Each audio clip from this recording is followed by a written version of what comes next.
that guitar 3. Welcome to In the Studio, a 21st century perspective on history's greatest rock albums. I'm Redbeard, and today in the studio, it's the 45th anniversary of the remarkably durable breakthrough album by Yes that's turned out to be anything but fragile. I was always convinced, and it sounds a bit egotistical, but I don't mean it to. I was always convinced that when we did Fragile, all the time that we were recording it, writing it and putting it together, that it was something very, very special.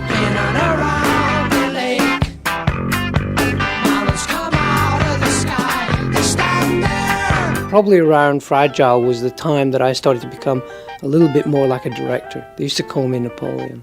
They never told me to my face. But it didn't matter, I didn't care as long as, it was happening. Later I learned the word catalyst. Long distance, Hi, this is John Anderson and you're in the studio for Fragile. Hello, this is Rick Wakeman in the studio for Fragile.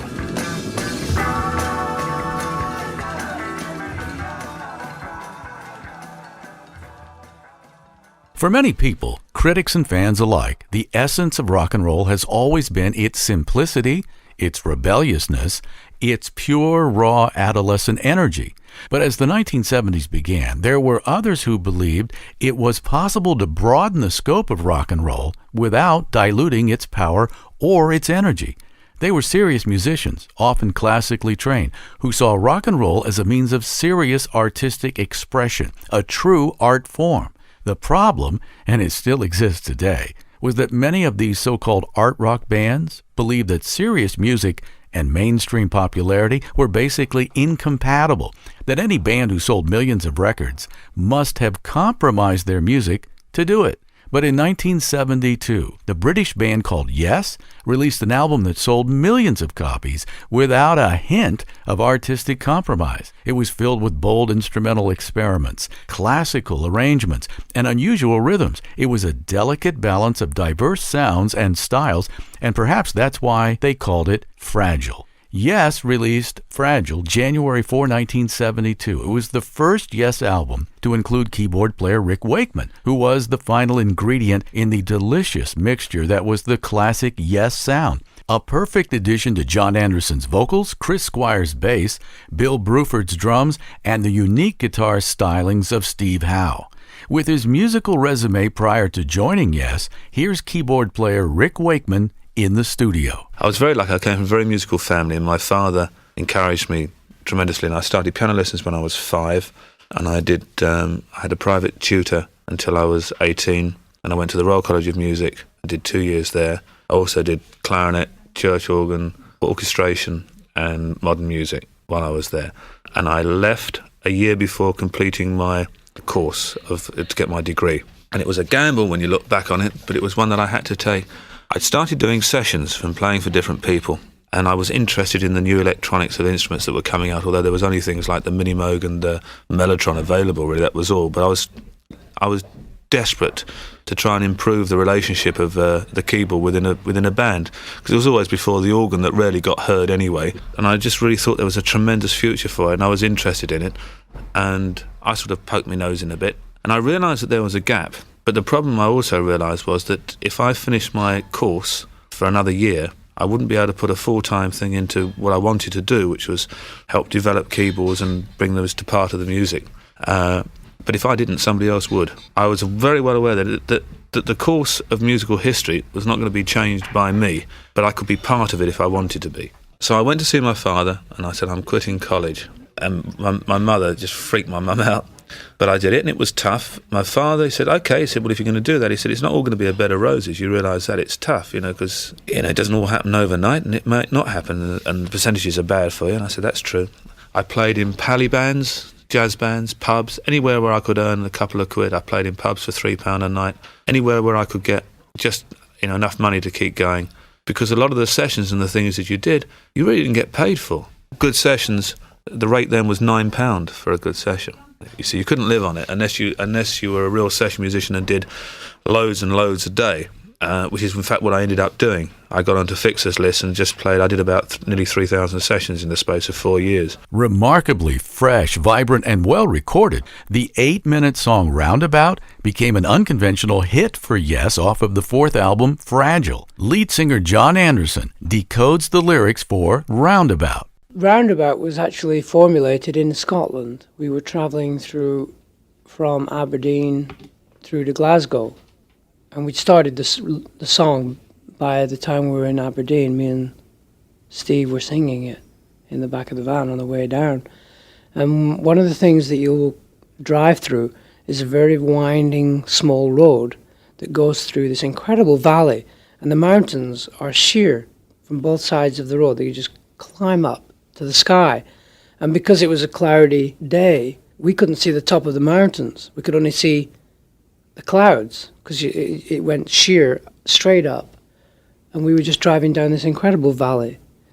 And I remember saying, oh, the mountains, look, they're coming out of the sky, you know. So we wrote that down. The mountains come out of the sky and they stand there, you know. And then we came to a roundabout right at the bottom of this road.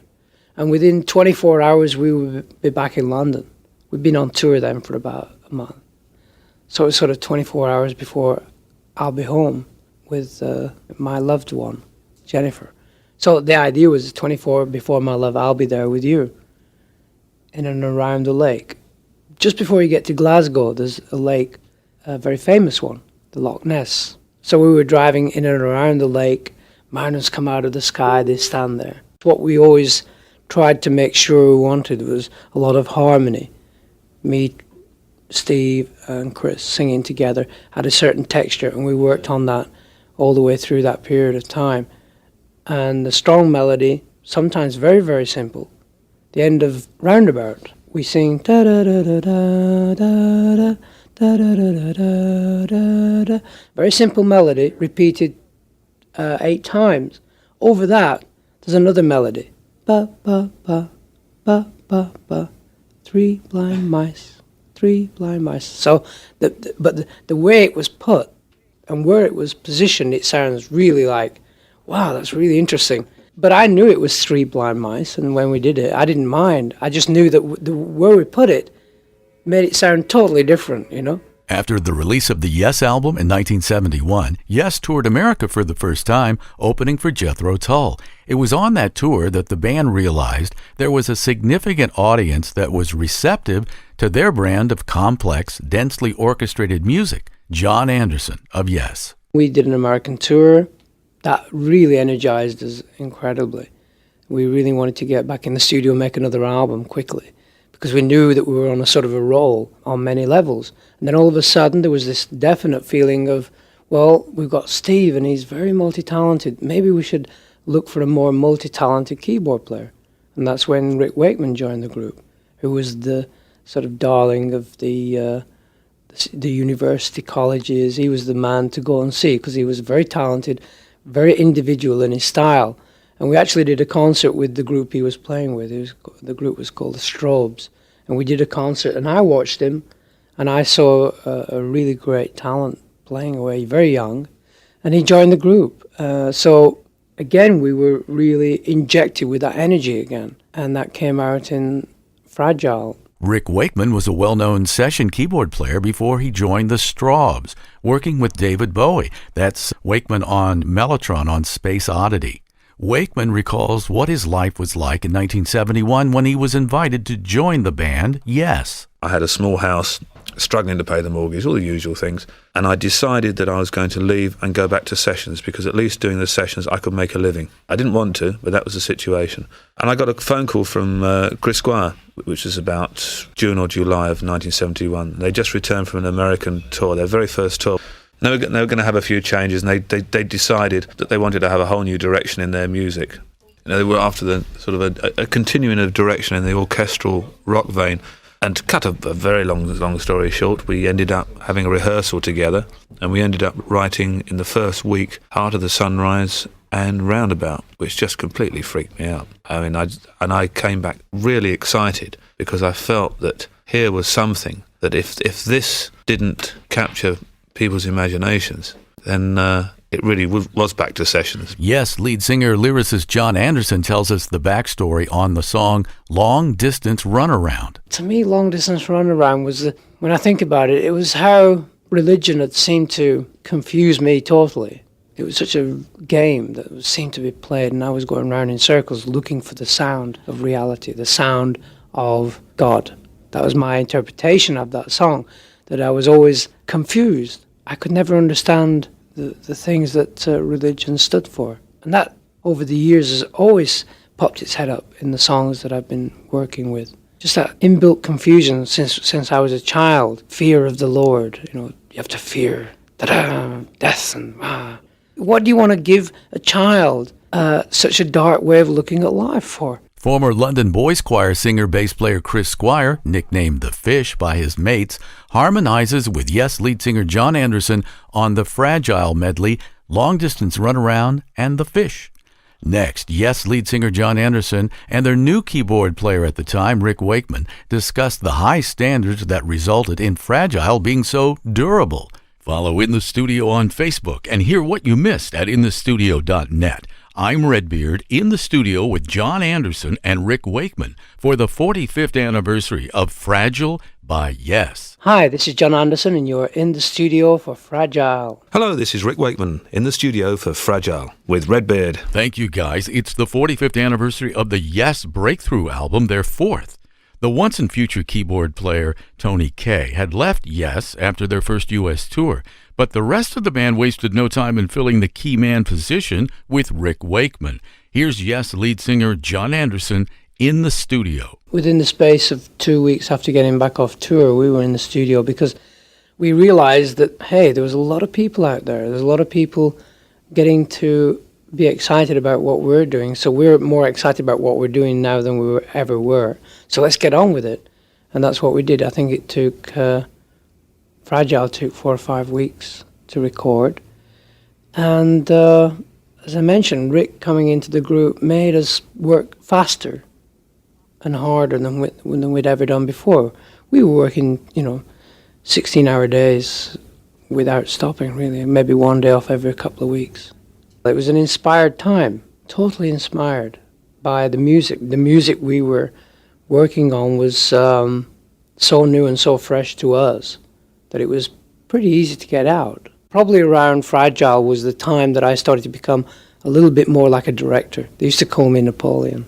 They never told me to my face. But it didn't matter, I didn't care as long as, it was happening. Later I learned the word catalyst. And I think that's what I was. I was a sort of catalyst, that I would make things happen. Because I didn't want them to sit around just playing da-da-da-da music. They had great talent. I wanted to hear something inspiring. Rick Wakeman's addition to Yes on keyboards was not without compromise on both parties. In spite of his classically trained background, Wakeman had become known for a flamboyant stage presence and his improvisational keyboard techniques strikingly different from the rest of his new band. In time, though, Rick Wakeman began to appreciate the differences and even to admire them. I couldn't believe the attention to detail. I mean, we would spend 3 or 4 hours just musically discussing 3 bars, whether the link was right or not, and trying it all different sorts of ways and coming back to where we started. And I thought, this is totally over the top. This is totally unnecessary. But at the end of the day, after all those hours were put into the little bits, when you listen back to some of the tracks, you realise that it's those little attentions to detail that make the pieces what they are. South Side of the Sky gave both instrumentalist Steve Howe on guitar and Rick Wakeman on grand piano the space to spotlight their considerable musical chops. I'd read a little article that said that sleep is death's little sister. And I thought that was very poetic in many ways, because most of us haven't got a clue what real death is about, and it's always been used in sort of very dark terms. You're going to die. Very, very strange attitude about it, because life is beautiful. Why shouldn't death be beautiful? And death be an extension of life. So that was South Side of the Sky, that attitude that we keep climbing that mountain, we keep pushing harder in order to reach the top of the mountain, when in order to reach the top you have to go through transitions. Maybe one of that is eternal sleep, or that next life span. It was very mystical, I think, South Side of the Sky. Still to come, we'll venture deep into the heart of the sunrise. Follow In the Studio on Facebook and catch Yes and your other favorite rockers at inthestudio.net. I'm Redbeard with John Anderson and Rick Wakeman in the studio for the 45th anniversary of Fragile by Yes. Hi, this is John Anderson, and you're in the studio for Fragile. Hello, this is Rick Wakeman in the studio for Fragile with Redbeard. Thanks again, gentlemen. We're marking the 45th anniversary of that landmark album, not only for Yes, but for the rich, fertile period that marked the zenith of 1970s progressive rock era. Fragile was one of the first critically and commercially successful attempts at recreating orchestral sounds with synthesized keyboards. And as Rick Wakeman explains, the number 7 UK, number 4 US chart success and iconic stature decades later proves that the musical risk-taking was justified. The great thing was that nobody really had come out of college or music school and gone into this side of music before. And if they had, it was into the sort of the session world where they played their notes and that's all they did. Where I suddenly found that I had a part to play was because a lot of music writers, had the basic songs and their chords and their various things, but they were limited to the amount of chords that they knew. They were limited to the amount of musical knowledge they had. And in other words, it limited them to what they could do with their song. In other words, they had a great sketch, but they might have only had red and green to play with in their paint pot. And what they found by dragging old Muggins in here was that I didn't have the sketch, but I had a paint pot with all the colours in it. Yeah. So I could turn around and say, look, you need to do this here. You could change that chord sequence there. That'll be much better. And you do that. And you became almost a rock and roll orchestrator. We were convinced that musicians of the so-called rock age, or some of them at least, should be taken seriously. That's what we wanted it to do. Of course, we wanted to make commercial, viable records, and we wanted people to buy them and enjoy them. We were convinced very much that we wanted to change things. The attitude that there was two sorts of music. The one that you made the pop record that sold millions of copies, and then there was the other musician, the underground musician, which was very much for people who wanted to discover music, but it wasn't out to the people. It wasn't available for everybody, really. It was something that you almost kept to yourself and took home, that it was almost a bigger success if it sold 18 copies rather than 18 million copies. You know, hey, this album just sold 8 copies. Oh, wow, it must be really good, really good. That's pretty funny. The rock writers loved Fragile by Yes. It still earns 5 stars from the AllMusic Guide. And with an edit of Roundabout, a surprise number 13 hit in America in 1972, the Yes Band returned to America as headliners. Again, Rick Wakeman. The record company had no idea what we were doing. And because they had no idea what we were doing, they left us alone. We knew 80% what we were doing, but 20% we didn't know what we were doing. And there weren't all the wonderful effects and things flying around then. So what you did, you experimented wildly and trying to do things, and tracks came together, and there was all the merging of different ideas. And when that appeared, it freaked the record company and a lot of people out, because it was just sort of almost over the top. It was just broke all the rules in long pieces and different sorts of moods within pieces, very complex and things. That 1972 U.S. tour was a triumph for Yes, and in particular for Wakeman, who soon emerged as one of the first superstar rock keyboard players, a spectacular figure on stage with his colorful capes and mane of long blonde hair, surrounded by stacks and stacks of electronic keyboards and amplifiers. It was a marvelous period of time because everybody within the band had great ideas of things that they wanted to do, and also were tremendously supportive. I'd always dreamed of putting more than 2 or 3 keyboards on the stage, of putting like half a dozen at least around and piling them on top of each other. And nobody had ever done it, and also there was the problem because nobody knew how to monitor it, nobody knew how to do anything. And the great thing was that all the guys said, go for it. I said, look, there's going to be problems. There was no little mixing desk or anything for keyboards and all that. I said, it was literally having different amps set up. I mean, I had about 7 or 8 Fender amps, for each different instrument. What we were convinced was that you could make a sort of music that was in the underground tradition, But you could do it and present it in a way that it was available for everybody to enjoy, or not enjoy, as the case may be. And that's really what we set out to do. We wanted it to be promoted as if you were promoting a pop album, but saying, but hold on a minute, we want all your promotional aspects and all the things, and we want to go out and play, and we want to put on an outrageous show, but we also want to be recognised that this hopefully is music that won't be forgotten like the normal pop music in a month's time, 6 months' time, or a year's time, or the odd track might just get pulled off. But what we would really like to happen is that in 20 years' time, that a jock on the radio somewhere could pull a track off and play it, and it would not sound out of place. I mean, the end product of that album was very important to me. I was always convinced, and it sounds a bit egotistical, but I don't mean it to, I was always convinced that when we did Fragile, at all the time that we were recording it, writing it, and putting it together, that it was something very, very special. The Heart of the Sunrise will finally shine brightly into the Rock and Roll Hall of Fame, as the long-denied band Yes has finally been voted into the Hall. Not by rock critics, mind you, but by millions of active progressive rock fans. The cruel irony of this progressive Pyrrhic victory is that Yes co-founder and mainstay throughout every album and era, Chris Squire, Chris died before getting the long-deserved recognition. I'm Redbeard. I'll be back in the studio after this.